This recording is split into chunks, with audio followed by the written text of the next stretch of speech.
Lord Macaulay ने हमें सिर्फ जो शिक्षा दी थी वो नौकर बनाने के लिए दी थी, ना कि हम अपने ज्ञान को आगे ले जा सकें, उसके लिए नहीं दी थी। हर कोई ये कहता है डॉक्टर बन जा नौकरी मिल जाएगी, इंजीनियर बन जा नौकरी मिल जाएगी। कोई पेरेंट्स ये नहीं कहता कि तू अंबानी बन जा। जो हमारी आज की शिक्षा व्यवस्था है वो हमें सिर्फ एक नौकर बनाने तक सीमित कर रही है। मुझे पता है जब मैं बीएससी कर रहा था तो हमारा जो प्रोफेसर था वो ये कहता था कि भैया मास्टर मत बन जाना, अच्छा कहीं क्लर्क बन जाओगे तो ठीक रहोगे। तो आज जो है ना 10वीं के नंबरों की वैल्यू है, न ही +2 के नंबरों की वैल्यू है। आज हर जगह आपको कंपटीशन एग्जाम दे करके ही आगे, बिल्कुल लोगों को ये एक ईगो भी आ गई कि भी मेरा बच्चा गवर्नमेंट स्कूल में पढ़ रहा है या प्राइवेट स्कूल में पढ़ रहा है। अगर गवर्नमेंट में पढ़ रहा है तो अपने आप को हीन महसूस कर रहा है, क्योंकि धीरे धीरे समाज ने, पत्रकारों ने कहो या मीडिया ने कहो, गवर्नमेंट एजुकेशन को डिनाई किया है, मतलब उसको नीचा दिखाने की कोशिश की गई है कि वहाँ पर कोई पढ़ाई नहीं होती। अगर टीचर्स को इलेक्शन से हटा दिया जाए तो मैं गारंटी देता हूँ कि इलेक्शन कमीशन कम से कम हरियाणा में फेल हो जाएगा। फिर वहाँ पर जो इंस्ट्रूमेंट आते हैं उनकी कोई जिम्मेवारी नहीं। आज खराब हो गया, महीनों बाद वो ठीक हो गया आएगा। लेकिन प्राइवेट वाले क्या करते हैं, तुरंत उसको ठीक करवा लेंगे, क्योंकि उन्हें उसके आधार पर पैसे कमाने हैं। बिल्कुल, इसलिए प्राइवेट वाले ज़्यादा सक्सेस हो रहे हैं इन स्पाइट ऑफ गवर्नमेंट वाले। कि हमारे हिंदुस्तान में रिस्पॉन्सिबिलिटी फिक्स नहीं है।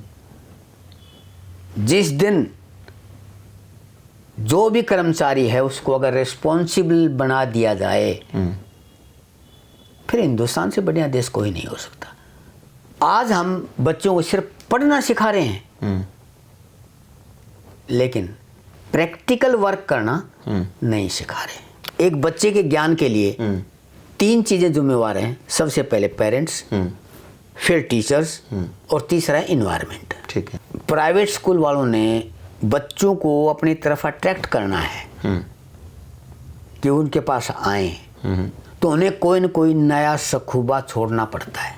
अब जो नया ट्रेंड चल रहा है वो आ गया कोचिंग का कि भाई हमारे में आइए, हम आपको एक्स्ट्रा कोचिंग भी देंगे। मैं ये कहता हूँ बच्चों का वो बैठा रहे हैं। नमस्कार, मैं हूं सुमेश ढाका और आप देख रहे हैं वीटीएस लाइव न्यूज। आजकल आप लोग देखते होंगे कि शिक्षा की जो व्यवस्था है वो काफ़ी बेहतरीन बनाने की बातें होती हैं, लेकिन क्या वो व्यवस्था बेहतरीन है? क्या वो व्यवस्था उस लायक है कि जिससे जो आज के जो बच्चे हैं, जो आज युवा हैं, वो भविष्य में अपना करियर बना पाएंगे, अपने देश का और अपने गांव का जो नाम है वो कहीं ऊंचा कर पाएंगे? तो चलिए उन्हीं के बारे में ही थोड़ा सा डिस्कशन करना है हमें, और उसी को लेकर के आज हमारे साथ में यहाँ हरीशचंद्र गोदारा जी हैं।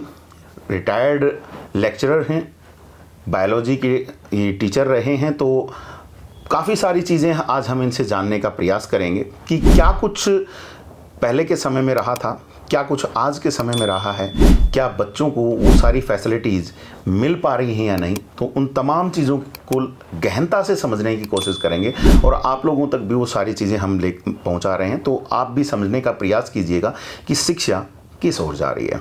सर नमस्कार, आपका बहुत बहुत धन्यवाद, आपने हमें समय दिया है और आपका स्वागत है चैनल के ऊपर।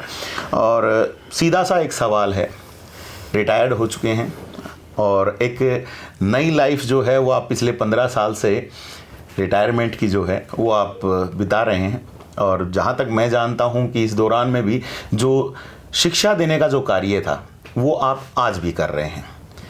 तो सबसे पहला सवाल, और जिस टॉपिक को हम आज लेकर के चल रहे हैं, कि उस समय में जब आपने कभी टीचिंग स्टार्ट की थी, जॉब ज्वाइन की थी गवर्नमेंट में, और आज के समय में जब प्राइवेटाइजेशन इतना हावी हो चुका है और गवर्नमेंट्स में जो बच्चे जा रहे हैं उनको उतना एक्सपोजर नहीं मिल पाता है, तो आज इस शिक्षा व्यवस्था को आप कैसे देखते हैं? अपना जो एजुकेशन का जो अनुभव है उसके हिसाब से मैं ये कह सकता हूँ कि जो हमारी शिक्षा व्यवस्था है शुरू से लेकर आज तक कुछ हद तक परिवर्तित होती रही है, और क्योंकि परिवर्तन तो एक प्रकृति का नियम है, लेकिन जो शिक्षा हमने स्टार्ट की थी, लॉर्ड मैकाले ने हमें सिर्फ जो शिक्षा दी थी वो नौकर बनाने के लिए दी थी, ना कि हम अपने ज्ञान को आगे ले जा सकें उसके लिए नहीं दी थी। इसलिए आज भी जो बच्चे पढ़ते हैं या जो पेरेंट्स जो है कहते हैं भाई तू पढ़ ले ताकि तुझे नौकरी मिल जाए, कोई नहीं कहता कि तू पढ़ ले अपना बिजनेस करेगा या अपने दम पर कोई कार्य करेगा या अपने कोई फैक्ट्री लगाएगा। कोई पेरेंट्स ये नहीं कहता। हर कोई ये कहता डॉक्टर बन जा नौकरी मिल जाएगी, इंजीनियर बन जा नौकरी मिल जाएगी। कोई पेरेंट्स ये नहीं कहता कि तू अंबानी बन जा, एक अच्छा बिजनेसमैन बन या एक अच्छी फैक्ट्री लगा ताकि तू दूसरों को नौकरी दे सके। जो हमारी आज की शिक्षा व्यवस्था है वो हमें सिर्फ एक नौकर बनाने तक सीमित कर रही है। जी, तो अब जैसे बता रहे हैं कि आज की शिक्षा व्यवस्था इस लेवल पर आ चुकी है। अब बात करते हैं कि उस समय से कि जहां आपने लगभग, मैं मान के चलता हूं कि 40 साल पहले जब आपने ज्वाइन किया था, तो उस दौरान में क्या हालात थे, क्या जो आज जो मैं बात कर रहा हूं कि प्राइवेटाइजेशन ने काफ़ी चीज़ों को बदलना शुरू कर दिया है, क्या ये व्यवस्थाएं उस वक्त भी देखी गई थी?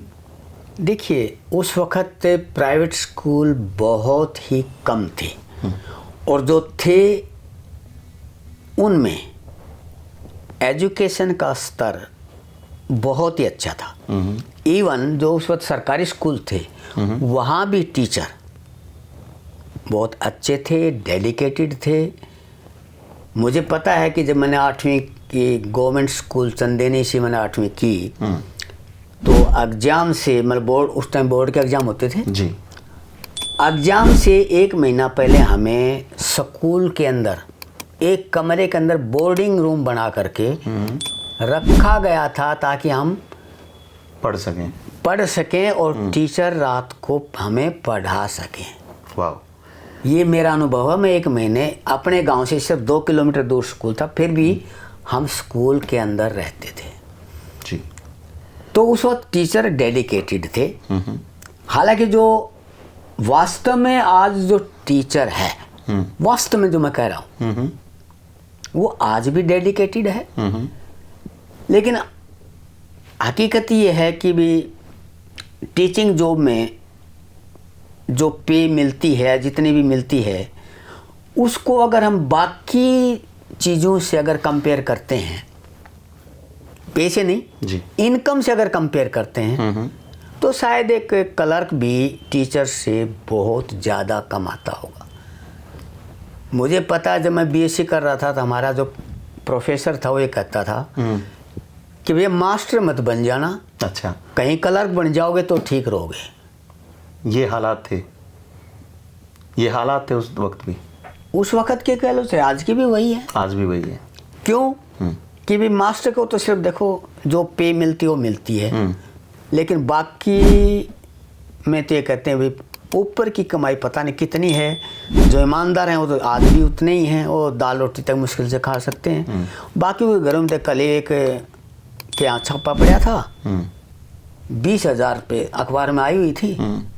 20,000 रुपये रिश्वत लेते हुए पकड़े गए, लेकिन घर पर जो छापा पड़ा तो 4 करोड़ कैश मिला। जी, क्योंकि मैं भी यही सुनना चाह रहा था आपसे, क्योंकि मैं इंतज़ार कर रहा था आपकी तरफ से शायद ये बात निकल के आएगी, क्योंकि टीचर की जॉब में हमेशा सैलरी ज़्यादा रही है, लेकिन नॉर्मली हम देखते हैं तो ऊपर की कमाई के लिए काफ़ी लोग ललायत दिखाई देते हैं। तो शायद वो एक कारण था कि उस दौरान में भी ज़्यादा था।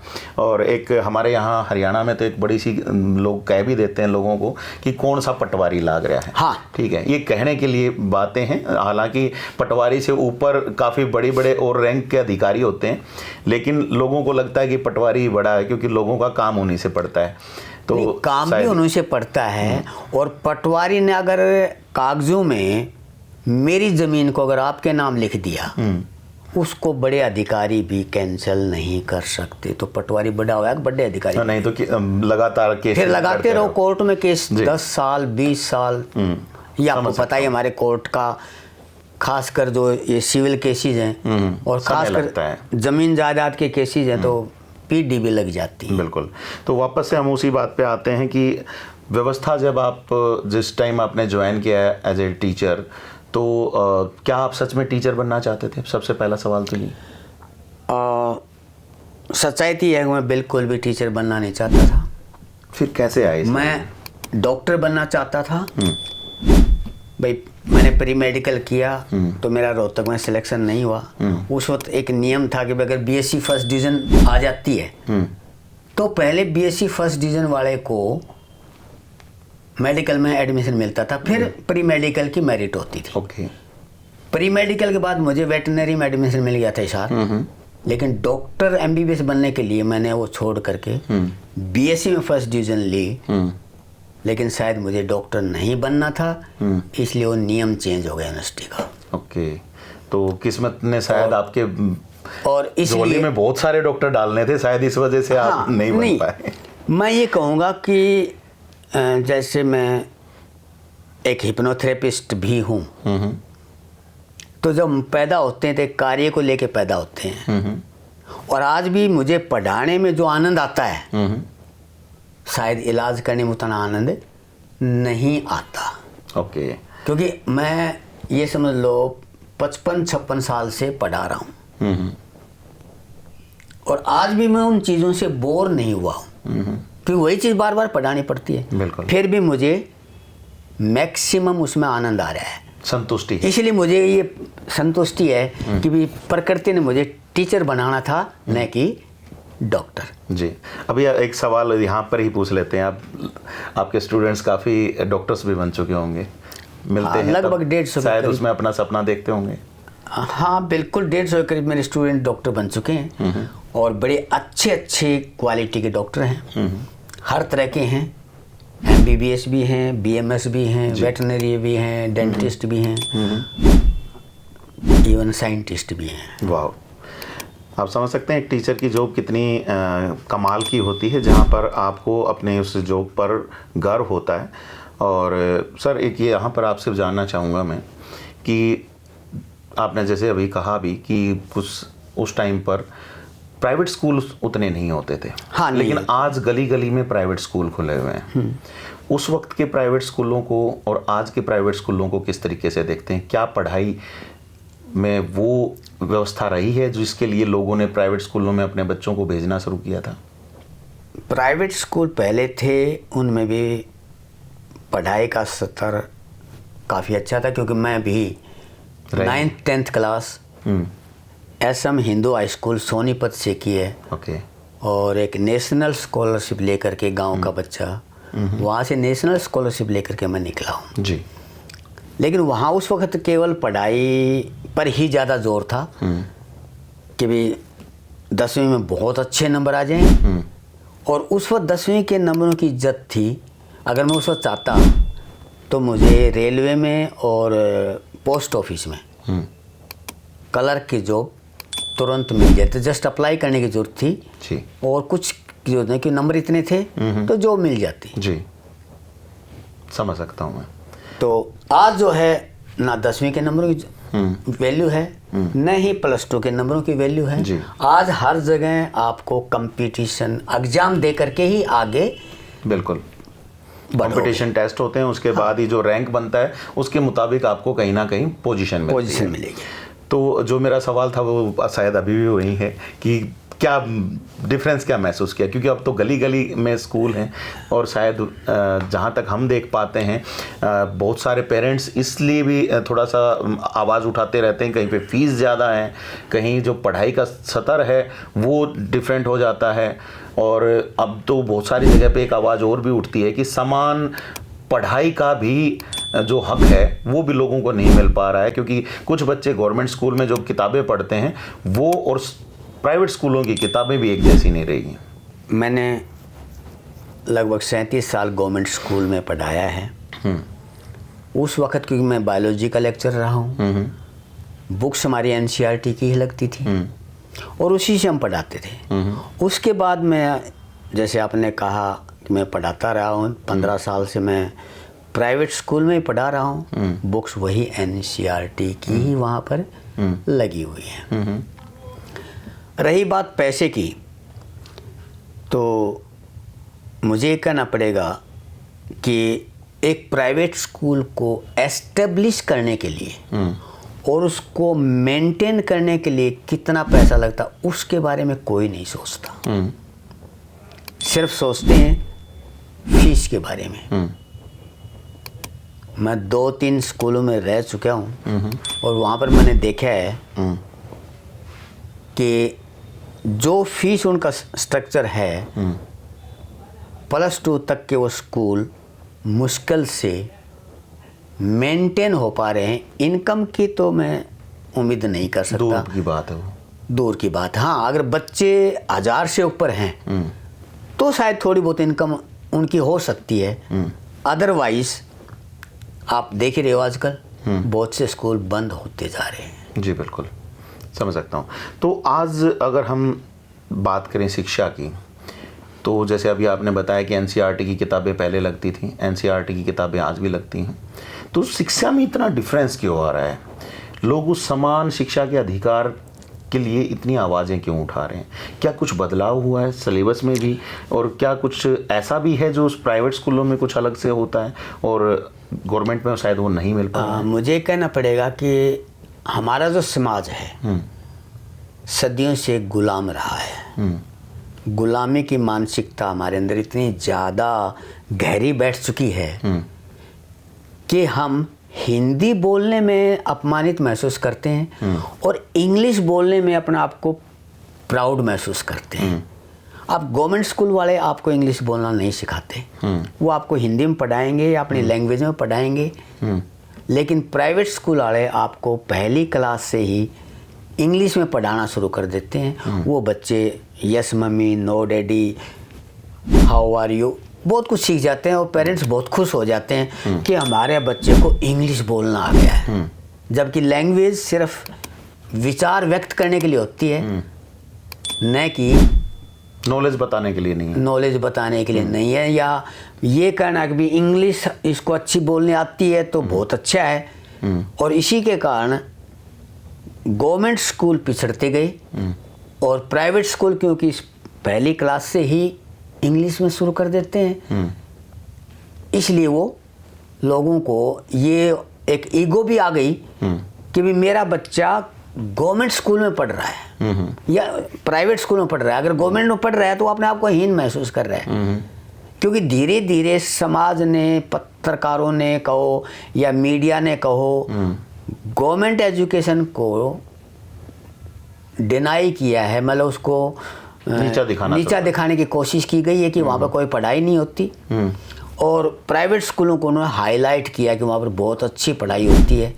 जबकि अगर टीचर्स का लेवल अगर देखा जाए, एजुकेशन का लेवल, क्वालिफिकेशन का लेवल, गवर्नमेंट स्कूलों में प्राइवेट स्कूलों से कहीं बेस्ट टीचर हैं। लेकिन उन टीचर्स को पढ़ने वाले बच्चे नहीं मिलते। ओके।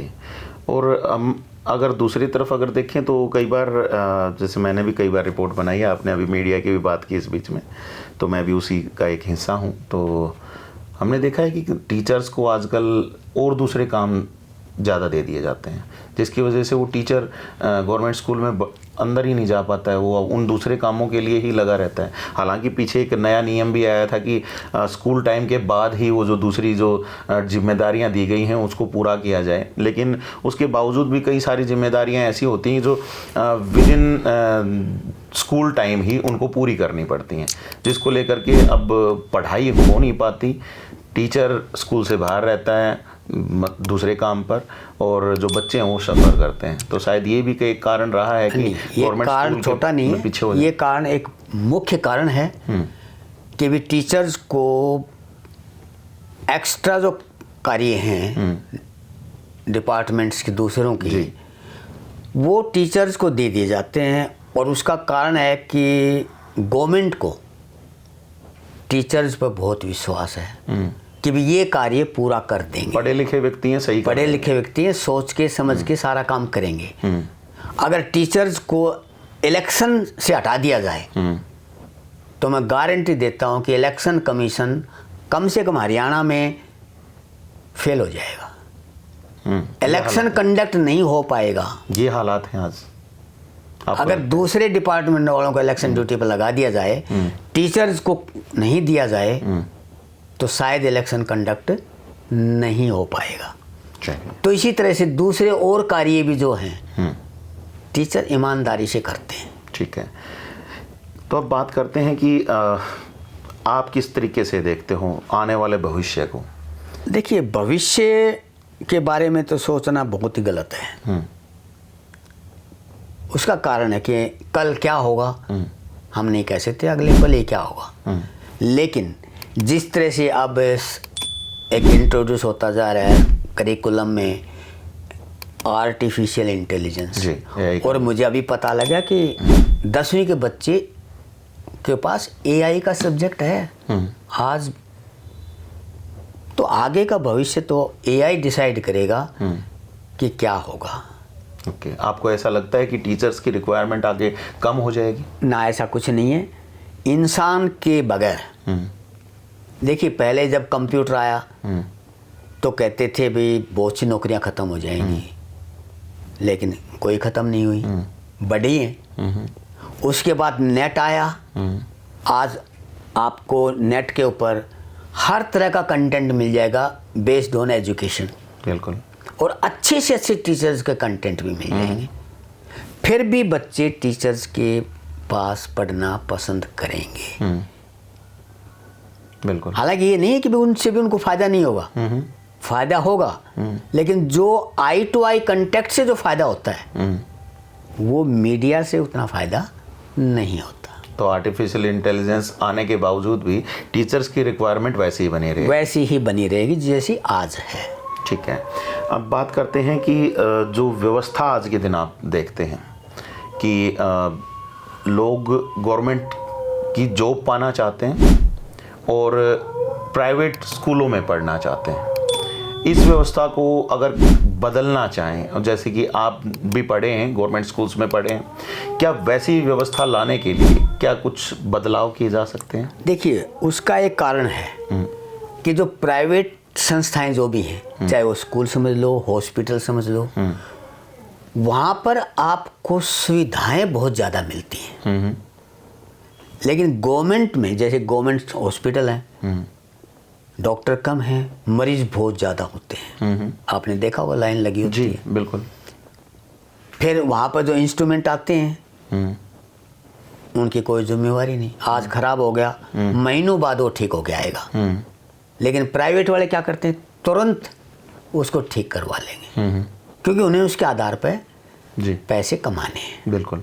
इसलिए प्राइवेट वाले ज़्यादा सक्सेस हो रहे हैं इन स्पाइट ऑफ गवर्नमेंट वाले। कहीं ऐसा तो नहीं है कि अभी आप प्राइवेट स्कूलों में अभी जैसे पढ़ा रहे हैं तो इस वजह से उनका फेवर ले रहे हो? नहीं, मैंने सारी चीज़ों को नोट किया है।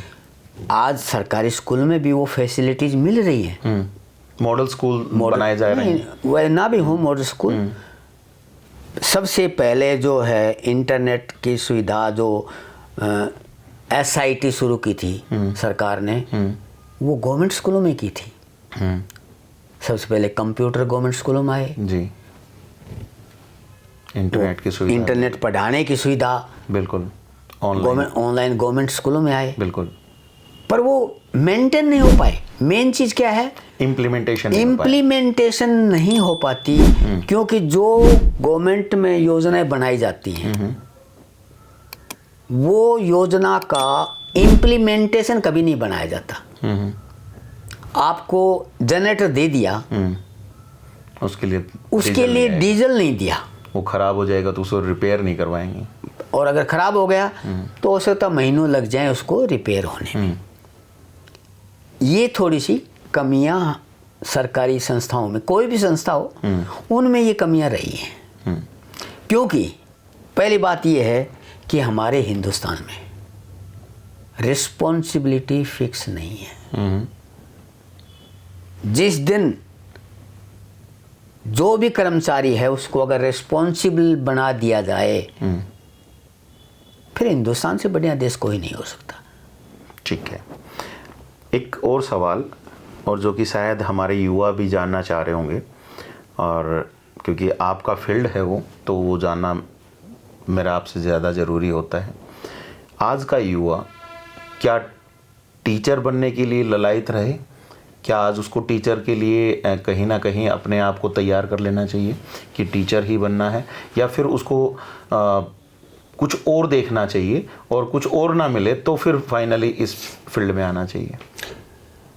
देखिए, ये तो डिपेंड करता है कि बच्चे की इच्छा क्या है। क्योंकि मेरी इसी लाइफ में 5-6 साल पहले एक लड़की ने, मैंने पूछा था +1 में कि बेटे तुम क्या बनना चाहती हो, तो उसका सीधा जवाब था कि मैं लेक्चरर बनना चाहती हूँ। जी, पहले से डिसाइडेड? उसको पहले से डिसाइडेड था। ठीक है। काफ़ी सारे बच्चे जो कहीं इंजीनियरिंग करके आ जाते हैं, कहीं कोई LLB करके आ जाता है, और उसके बाद देखने को मिलता है कि वो भी कहीं ना कहीं JBT या B.Ed जैसे कोर्सेज करके, और उसके बाद गवर्नमेंट में जॉब पाना चाह रहे होते हैं, तो उनको आप क्या कहना चाहेंगे? देखिए, जो इंजीनियरिंग करके आ रहे हैं, शायद मैं ये कहूँगा कि वो किसी ऐसी संस्था से करके आ रहे हैं जहाँ उनको शायद डिग्री तो दे दी गई, लेकिन ज्ञान नहीं दिया गया। ठीक है। अब वो अपने उस डिपार्टमेंट में कहीं प्राइवेट भी जाना चाहें तो वो फेल है, उनको कहीं जॉब नहीं मिलती, और क्योंकि जिंदा रहने के लिए पैसा चाहिए, काम करना पड़ेगा, काम तो करना पड़ेगा।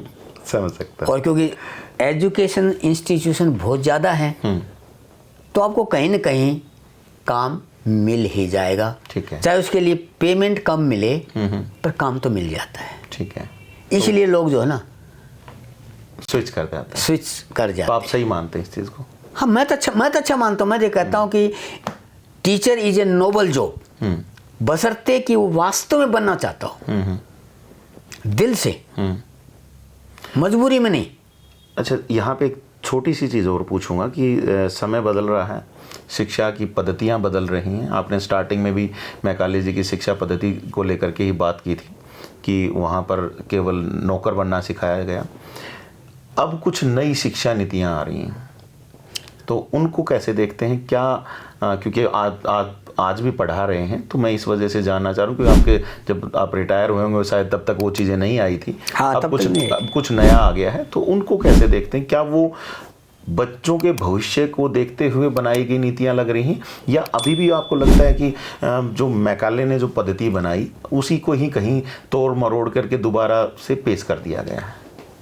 देखिए, जो शिक्षा नीति नई आई है, अगर इसको प्रॉपर इम्प्लीमेंट कर दिया गया तो जो बच्चा +2 करके निकलेगा वो किसी न किसी फील्ड में एक्सपर्ट होकर निकलेगा। अब उसको नौकरी करने की जरूरत नहीं रहेगी। ओके। वो अपना कोई भी बिजनेस कर सकता है। ठीक है। जैसे पहले थे, भाई किसान का बेटा है, खेत बाना सीख गया बाप के साथ साथ, तो उसको कभी जरूरत नहीं पड़ती थी नौकरी करने की। आज हम बच्चों को सिर्फ पढ़ना सिखा रहे हैं, लेकिन प्रैक्टिकल वर्क करना नहीं सिखा रहे। तो प्रैक्टिकल वर्क करना सिखाया जाए। अब जो नई शिक्षा पद्धति है उसके तहत बच्चे को प्रैक्टिकल वर्क करना सिखाया जा रहा है, लेकिन गवर्नमेंट स्कूलों में तो वही समस्या आएगी। क्या? चीज़ों की व्यवस्था नहीं हो पाएगी। चीज़ों की प्रॉपर व्यवस्था नहीं हो पाएगी, तो फिर से प्राइवेट की तरफ, तो फिर से सीधी सी बात है। ठीक है। दुकान तो फिर वहीं जाएगा, पानी तो जिधर दिलान होगा। बिल्कुल। जहाँ बच्चे को ये मिलेगा, पेरेंट्स को भी वहाँ पर ये चीज़ें मिलती हैं। देखो, अभी मैं 2-3 दिन पहले पढ़ रहा था, एक 7वीं के बच्चे ने एक इतना बढ़िया रोबोट बनाया। क्यों बनाया उसने? उसको फैसिलिटीज मिली होंगी ना लैब में, किन चीज़ों को ऐसे जोड़ा जाए, ऐसे जोड़ा जाए, बनाना सीख गया वो। अभी साउथ में एक स्कूल, गवर्नमेंट स्कूल ही था, उसमें मेरे ख्याल में उसने सैटेलाइट लॉन्च किया है। लेकिन आज की अगर हम व्यवस्थाएं देखें तो अभी हाल फिलहाल ये AI समिट हुई हमारे इंडिया में, और एक बड़ा ब्लंडर उसमें देखने को मिला। प्राइवेट यूनिवर्सिटी थी और उसने ऐसी चीज़ों को पेश कर दिया जो कहीं कोरिया से लाई गई, कोई चाइना से लाई गई। तो ऐसे में क्या आपको नहीं लगता कि ये प्राइवेट जो इंस्टीट्यूट हैं ये भी कहीं ना कहीं बच्चों के साथ दोगलेबाजी कर रहे हैं, उनके साथ धोखा कर रहे हैं? मैं ये कह रहा हूँ सभी प्राइवेट इंस्टीट्यूट ऐसे नहीं हैं, बहुत से तो ऐसे भी हैं जो खाली, मैंने अभी बताया ना, जो आपको डिग्री दे रहे हैं इंजीनियरिंग की और उनको आता कुछ नहीं है। बच्चे कैसे बचें ऐसी ऐसी जगहों से? नहीं, क्योंकि अभी हम देखें तो बोर्ड एग्जाम चल रहे हैं आज के दिन, जब हम ये इंटरव्यू शूट कर रहे हैं तो बच्चे इसलिए कैसे नहीं बचें? बच्चे नहीं बच सकते क्यों, पहले तो पढ़ते नहीं। जब उनको कंपटीशन नंबर कम आते हैं तो अच्छे इंस्टीट्यूट उनको मिलते नहीं, फिर वो लो इंस्टीट्यूट में चले जाते हैं, तो वहाँ पर तो क्या मिलेगा आपको? आप जिसके योग्य नहीं है। अब एक -4 नंबर वाला बच्चा, अभी आपने देखा है PGI में वो ऑर्थोपेडिक सर्जन में उसका एडमिशन हुआ। हाँ, शायद मैंने खबर देखी थी, ये शायद कम नंबर थे उनके। कम नहीं, मुझे याद नहीं है कि कितने थे। मैं कहा 800-900 में से 750 में से जो भी है -4। एक जनरल का 586 वाला सिलेक्ट हुआ, लोएस्ट 585 वाले का सिलेक्शन नहीं हुआ, और उसके -4 में सिलेक्शन हो गया, तो वो डॉक्टर कैसा बनेगा? तो यहाँ पर वही बात नहीं आती है कि शायद उसको पढ़ने के लिए वो समान अधिकार, समान व्यवस्थाएं, समान चीजें सब नहीं मिली होंगी, और अब सब चीज मिली शायद हो सकता है। आज आपको बताऊं कि जो SC BC के बच्चे हैं धारा 134A के तहत वो किसी भी प्राइवेट स्कूल में जो नियर अबाउट है उसमें वो जा सकते हैं, और government will pay for them. अगर उन्हें कहते हैं भी सरकारी स्कूल अच्छा नहीं है तो आप प्राइवेट स्कूल सेलेक्ट कर लो। शायद अब तो वो व्यवस्था शायद बंद भी कर दी। नहीं, चालू है, चल रही है, दे रहे हैं फैसला। हाँ, दे रहे हैं। बहुत सारे लोग कहते हैं, हमें कई बार खबरों में मिल जाते हैं, हमें तो कहते हैं हमें फैसिलिटीज़ नहीं दे रहे प्राइवेट स्कूल, हमारे बच्चे को बाहर खड़ा कर दिया जाता है, व्यवस्थाएं नहीं मिल पा रही। नहीं, अब देखो ना, सरकार उसको फीस दे रही है लेकिन ट्रांसपोर्ट का तो पैसा नहीं दे रही ना, तो ट्रांसपोर्ट तो उसको खुद करके आना पड़ेगा। वो प्राइवेट स्कूल क्यों देगा? ठीक है, बाकी सारी चीजें उसको दे रहे हैं। तो फैसिलिटी मतलब मिल रही हैं, फैसिलिटी मिल रही हैं, लेकिन वो बच्चे हैं जो ठीक है कहीं ना कहीं गड़बड़ करके और ना पढ़ करके और आ रहे हैं, बिल्कुल तो ना पढ़ के आ रहे हैं, नंबर ले आए, उनका आ गया और वो फिर कंपटीशन में नहीं आ पाते। बिल्कुल। तो जाहिर सी बात है कि ऐसे व्यक्ति से शायद आप भी इलाज नहीं कराना चाहेंगे जो पहले से ही शायद उस लायक नहीं होगा। हालांकि ये बड़ा एक डिबेट का इशू है और अभी हाल फिलहाल इसके ऊपर काफ़ी बड़ी डिबेट्स चल भी रही हैं। कई जगहों पर आपको इसके ऊपर अलग अलग तरह की जो बातें हैं वो सुनने को मिल भी जाएंगी। हम उसमें ज़्यादा डिटेल में हम यहाँ नहीं जाएंगे। हमारा यहाँ पे टारगेट यही है कि व्यवस्थाएं कैसी रही थी पहले के समय में और आज के समय में, क्योंकि सर जो हैं वो रिटायर हो चुके हैं, तो इन्होंने वो समय भी देखा है जहाँ पर एक समय में जहाँ गवर्नमेंट स्कूल्स ने बड़ा ही ज़बरदस्त काम किया है और गवर्नमेंट स्कूल्स में पैर रखने तक की भी जगह नहीं मिलती थी, इतने बच्चे होते थे। और आज शायद वो भी समय सर आप देख पा रहे होंगे जब गवर्नमेंट स्कूल बंद होते जा रहे हैं, स्कूल बंद होते जा रहे हैं। तो क्या ये व्यवस्था सही है? सीधा सा एक सवाल उसका मैं ये बताता हूँ, बंद क्यों होते जा रहे हैं कि एक तो बता, लोगों का जो ईगो है ये कहना कि मेरा बेटा प्राइवेट स्कूल में पढ़ रहा है, मेरा बच्चा, तो अपने आप को बहुत गौरवान्वित महसूस करता है। मैं यहाँ गर्ल्स स्कूल में था दादरी के, +1 में हमारे पास बहुत सी लड़कियाँ आती थी भाई, हमारी टीम बहुत अच्छी थी जी, साइंस फैकल्टी। +2 में आधी रह जाती थी, बल्कि उससे भी कम। मैंने 2-3 साल देखा, फिर मैंने प्रिंसिपल से पूछ ही लिया कि ये बच्चे जाते कहाँ हैं। बोला भाई सर्टिफिकेट लेकर के, वो कहते हैं हमारी बच्ची होशियार हो गई इसलिए अब हम प्राइवेट में ले जाएंगे। अच्छा, अब तो हमने क्या कसूर किया भाई, उनको होशियार हमने बनाया। केवल स्टेटस के लिए वो प्राइवेट स्कूल में चले गए? नहीं, स्टेटस के लिए जाते तो 10वीं करने के बाद चले जाते। +1 में होशियार हो गई, अब हम गवर्नमेंट में नहीं रखेंगे, अब 12th जो अब हम जो प्राइवेट से। जब हमें अपना रिजल्ट दिखाने के लिए वक्त आया तब तो वे प्राइवेट में गए जी। मेहनत हमने की, फल बोलेंगे। फल बोलेंगे। ओके। 5 साल तक मैंने ऐसा देखा है। और शायद यही कारण रहा कि जो प्राइवेट स्कूल हैं वो ज़्यादा फल फूल गए और आज गवर्नमेंट स्कूल बंद हो रहे हैं। जी। एक लास्ट सवाल आपसे लूँगा अभी, क्योंकि शायद आज हम भी थोड़ा सा गलत टाइम पे पहुँचे हुए हैं। तो लास्ट सवाल है आपसे कि आज के दिन बच्चे जब अपनी स्टडीज़ में हैं तो नॉर्मली देखा जाता है कि बच्चे कंफ्यूज रहते हैं कि क्या करें आगे, क्या सब्जेक्ट लेकर के आगे बढ़ें ताकि उनका जो फ्यूचर है वो ब्राइट हो सके। आप क्या बताना चाहेंगे इन बच्चों को कि किस तरह के सब्जेक्ट्स को लेकर के, क्योंकि जैसे मैं देख पा रहा हूँ तो फ्यूचर सेंट्रिक अगर मैं कहीं पर भी देख पाता हूँ तो मुझे साइंस स्ट्रीम के जो सब्जेक्ट्स हैं वो ज़्यादा फ्यूचर सेंट्रिक दिखाई देते हैं, जबकि जो दूसरे और सब्जेक्ट्स हैं वो इतना फ्यूचर सेंट्रिक नहीं दिखाई देते। आपका क्या मानना है? नहीं, मैं इस चीज़ के खिलाफ हूँ। आपके कॉमर्स के सब्जेक्ट बहुत अच्छे हैं, बहुत फ्लोरिश हो रहे हैं बैंकों में या किसी फाइनेंस कंपनियों में, या जो आपके सीए वगैरह हैं या जो भी कुछ हैं। और एक तो आपको दिल्ली में पूरा कॉलेज ही मेरे ख्याल कॉमर्स का है और वो इतना प्रसिद्ध है कि उसमें मेरे ख्याल में 100% वाले बच्चे को एडमिशन मिलता है जी। तो इसका हम लोग कहीं ना कहीं आगे बढ़ रहे हैं। तभी तो बात ये है कि जो होशियार बच्चे हैं वो साइंस की तरफ चले जाते हैं। अगर होशियार बच्चा आर्ट में जाए तो वो भी आगे बहुत अच्छा कर सकता है। वो एक बहुत अच्छा आईएएस अफसर या आईपीएस अफसर या एडमिनिस्ट्रेटिव सर्विस में जा करके बहुत अच्छा कर सकता है। जैसे अभी 2 साल पहले एक लड़की थी, मेरी स्टूडेंट थी, जो बायोलॉजी की थी। मैंने उसे पूछा कि भविष्य में क्या करना चाहती हो? बोले मैं आईएएस बनना चाहती हूँ। और उसने +2 के बाद आर्ट में चली गई कॉलेज के अंदर। जी। ये नहीं कि बच्चे कंफ्यूज्ड हैं। कंफ्यूज कौन है? जिनको आता नहीं है। जो उसके कई कारण हो सकते हैं, क्योंकि एक बच्चे के ज्ञान के लिए 3 चीजें जिम्मेवार हैं। सबसे पहले पेरेंट्स, फिर टीचर्स और तीसरा है इन्वायरमेंट। ठीक है। इन तीनों में से एक भी अगर खराब हो जाता है तो बच्चा लटक जाता है। ठीक है। तो मतलब तीनों का सामंजस्य बिठाना बहुत जरूरी है। उसमें ऐसा नहीं देखना चाहिए कि क्या फ्यूचर सेंट्रिक रहेगा क्या नहीं। बच्चे का इंटरेस्ट, माँ बाप का इंटरेस्ट और प्लस में एनवायरनमेंट। मैं ये कहूँगा बच्चे का इंटरेस्ट जो है उसको बनाने में टीचर का बहुत बड़ा योगदान रहता है। ठीक है।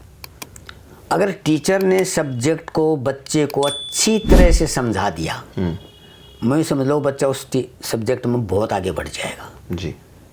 और अगर नहीं समझ पाया बच्चे, क्योंकि हर एक बच्चे का लेवल, आईक्यू लेवल भी अलग अलग है, आपको पता, सारे एक आईक्यू लेवल के नहीं होते। कुछ तुरंत समझ जाते हैं, कुछ 2 बार समझाने के बाद समझ पाते हैं, कुछ ऐसे भी हैं जिनको 10 बार भी समझा दो तो भी नहीं समझते जी। तो हो सकता है उनका काम लेबर का हो, लेकिन वो बनना चाहेंगे डॉक्टर तो नहीं बन पाएंगे वो। ठीक है ना, समझ सके होंगे आप। शिक्षा व्यवस्था जो है आज के दिन किस तरफ जा रही है वो भी आप समझ चुके होंगे। हालांकि गोदारा सर ने जो चीज़ें बताई हैं, जिस तरीके से समझाई हैं, वो आप चीज़ें समझ पाएंगे। और मैं आज हरिश्चंद्र गोदारा जी के पास इसी वजह से आ पाया कि मुझे लगा कि एक सूटेबल पर्सन है इस चीज़ को समझाने के लिए, क्योंकि इन्होंने गवर्नमेंट सर्विस भी की है। गवर्नमेंट स्कूल्स में इन्होंने बायोलॉजी लेक्चरर के तौर पे इन्होंने काफ़ी सालों तक इन्होंने सर्विस दी है। काफ़ी सारे बच्चों को इन्होंने बहुत ही बेहतरीन पढ़ाया है और शायद वही कारण है कि आज वो बच्चे कहीं पे कोई डॉक्टर है, कोई साइंटिस्ट तक भी, जैसे अभी बताया गया कि साइंटिस्ट भी हैं, तो वो भी हैं। तो मुझे लगा कि एक सूटेबल पर्सन, और आज के दिन क्योंकि प्राइवेट में भी पढ़ा रहे हैं तो आज के प्राइवेट स्कूलों के वातावरण को भी, एकेडमीज़ के वातावरण को भी उनको भी ज़्यादा समझ पाएंगे, तो आप समझ पाए होंगे। तो एक चलते चलते एक छोटा सा संक्षिप्त में आपसे जानना चाहूँगा। आजकल बहुत सारे स्कूल दावा करते हैं कि हम कोचिंग्स जो होती हैं, जो चाहे नीट की, जेई की, तो उस तरह की कोचिंग्स भी हम उपलब्ध करा देते हैं। तो क्या स्कूल्स में ये चीज़ें पॉसिबल हैं, और क्या जो ऐसे दावे करते हैं स्कूल, क्या उन स्कूलों में जाकर के बच्चे को एक्स्ट्रा पैसे दे करके पढ़ाना चाहिए? मैं इसके खिलाफ हूँ। करना क्या चाहिए? बच्चे को पहले अपना बेसिक नॉलेज लेनी चाहिए। ठीक है। अगर उसको आप जरूरत से ज़्यादा स्ट्रेस में डाल दोगे तो फिर आप सोच सकते हो बच्चे का हालत क्या होगी। क्या बच्चे ने पहले अपने टीचर से, सब्जेक्ट टीचर से पढ़ा, फिर कोचिंग वाले से पढ़ा, अब बच्चा घर पर किसका काम करेगा? कंफ्यूज हो जाएगा। डबल। भाई बायोलॉजी का मालूम मैंने पढ़ाया, कोचिंग वाले ने दूसरा लेसन पढ़ाया, केमिस्ट्री वाले ने एक लेसन पढ़ाया, कोचिंग वाले ने दूसरा पढ़ाया, फिजिक्स वाले ने एक पढ़ाया, बच्चे के पास 6 लेसन हो गए। क्या उसके पास इतना टाइम है घर पे कि वो 6 लेसन पूरा कर जाए? ठीक है, मतलब पहले बेसिक्स क्लियर करें, उसके बाद एडवांस के लिए जाएं। उसके बाद एडवांस में जाएं। लेकिन क्योंकि प्राइवेट स्कूल वालों ने बच्चों को अपनी तरफ अट्रैक्ट करना है कि उनके पास आए, तो उन्हें कोई न कोई नया सखूबा छोड़ना पड़ता है। ठीक है। उसमें ये अब जो नया ट्रेंड चल रहा है वो आ गया कोचिंग का। कोचिंग का कि भी हमारे माइए हम आपको एक्स्ट्रा कोचिंग भी देंगे। मैं ये कहता हूँ बच्चों का वो बैठा बैठा रहे हैं। ठीक है। और जो बच्चे स्कूल के बाद ट्यूशन्स करते हैं उसके लिए क्या कहना चाहेंगे? अगर बच्चे ने स्कूल में ठीक से पढ़ा है उसको ट्यूशन की कोई आवश्यकता नहीं है। बात वही आ जाती है, स्कूल में उसने एक लेसन पढ़ा, ट्यूशन पर दूसरा लेसन पढ़ा, 6 घंटे स्कूल में बिताए, 3 घंटे ट्यूशन में बिताए। बच्चे के जो खुद मेहनत करने का टाइम था वो तो मिला ही नहीं, आउटपुट नहीं आ पाएगा। और जब तक बच्चा खुद मेहनत नहीं करेगा आउटपुट आप उससे नहीं ले सकते। ठीक है। टीचर आपको रास्ता बताता है, चलना बच्चे को पड़ता है। जी बिल्कुल। और चलने के लिए अगर उसके पास टाइम नहीं है तो फिर जहाँ भी खड़ा है वो वहीं खड़ा रह जाएगा। जी, तो काफ़ी गहरी बात कही है सर ने कि अगर आप अपनी स्कूल में स्टडीज़ पे फोकस नहीं कर पाएंगे तो आप जहाँ हैं वहीं रहने वाले हैं, आपके अंदर कोई बदलाव नहीं आएगा और ना ही आप शायद कुछ अच्छा कर पाएंगे।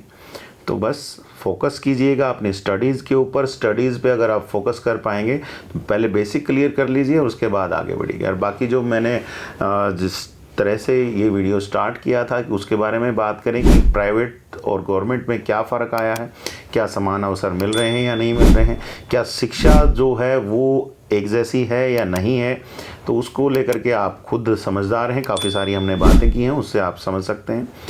फिर भी लगता है अगर आपको कुछ डाउट है तो हम दोबारा भी कभी ना कभी ये कन्वर्सेशन को हम आगे बढ़ा सकते हैं। अपने सवालों को कमेंट सेक्शन में डालिएगा, और यहाँ तक देख चुके हैं तो वीडियो को लाइक कीजिएगा, शेयर कीजिएगा ताकि और लोगों तक भी ये चीज़ें पहुँच पाएँ। हमारी कोशिश है कि लोगों तक ज़्यादा से ज़्यादा नॉलेज पहुँचाएँ। बेकार की बहस कराने से अच्छा है हम एक बेहतरीन टॉपिक को बेहतरीन तरीके से लोगों तक पहुंचा पाएँ। हो सकता है हमारी कुछ कमियां रही हों तो आप वो भी कमेंट्स में डाल दीजिएगा ताकि हम उन कमियों को अगले वीडियोस में दूर कर पाएँ। बाकी सर आपका बहुत बहुत धन्यवाद, आपने काफ़ी सारी गहन आपने टाइम दिया उसके लिए मेरा बहुत बहुत धन्यवाद सर। और आप लोगों से बस यही चाहूँगा कि वीडियो को लाइक और शेयर करके ज़रूर जाइएगा और अपने कमेंट्स डाल के ज़रूर जाइएगा कि आपको हमारा काम कैसा लग रहा है।